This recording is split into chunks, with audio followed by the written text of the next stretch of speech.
Hello everyone, thank you so much for joining me. We are doing the numerology and the astrology for December 23rd, 2020. If you add all those numbers together, you're going to get the number 12, and if you add the 1 and the 2 together, you get the number 3. We are coming into the time of laughter and love. We are finally beginning to see the merging of hope into the duality of life, and it feels so good. Holding 3 perspectives shatters the right-wrong of dualistic mind. 2 is so limiting and causes estrangement and conflict. The number 3 is the liberator from the conflicts of the mind. It allows for a more open perspective, and that is because the number 3 represents hope. When hope returns, it is so much more powerful than hate, conflict, fear, or denial. When hope becomes the focus, then changes follow quickly in its path.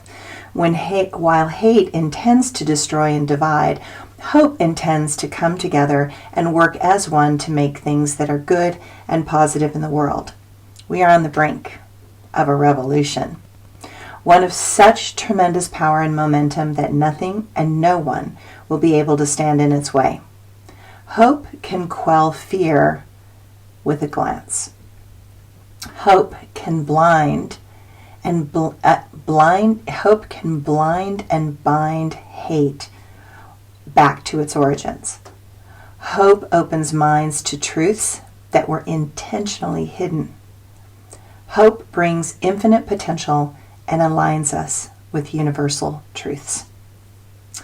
Okay, the astrology today.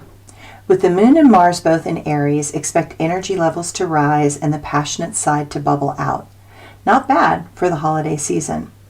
But because the Mars and Pluto square off, things can get a bit complicated, intense, and hard to feel fully satisfied. While power struggles can emerge, know that control is always an illusion, and so ask yourself the question, is it really worth fighting over and destroying your inner peace? In such a situation, it's probably better that we are all in COVID quarantine and keeping the celebrations small. It might help leave the old patterns and frustrations at the door. Take an honest look at the triggers of the past and find flexibility in letting old beliefs go around those triggers. See people for who they are now and make new choices and decisions. Later in the day, Chiron and Mercury will square off, and know that some types of communications may seem a bit strained and inauthentic. Know that everyone is trying and feel the intention behind the actions. That can smooth over some of the sharp edges. Do your best to appreciate and not criticize.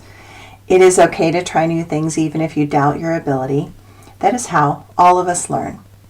Remember to take breaks because we are in the darkest time of the year. I know that I feel often like a bear that wants to curl up in a cave and sleep the winter through.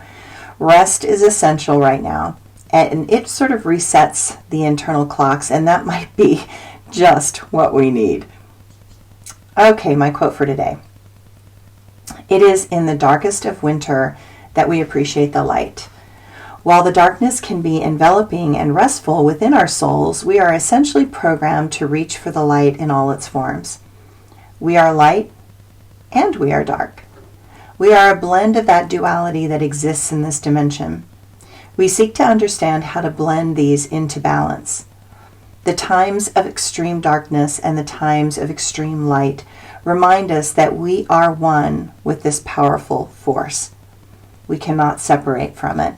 We cannot deny it. We can only embrace it and learn that love has the ability to hold both in harmony and grace. Okay, my blog for today. So last night I went to the solstice gathering in Brook Trails in Willits yesterday with my dear neighbor, and it was lovely to be in the big trees outside with others and celebrate this amazing moment in time. I hope you remember where you were also at this solstice. It's a major turning point historically, and we are all now bound by the stars to move in a progressive way forward. While resistance might still be there, it will no longer matter because the universe has a plan, and that plan is bigger than personal opinions or prejudices. I'm wishing everyone happy solstice energy and to celebrate the return of the light. Thanks, everybody.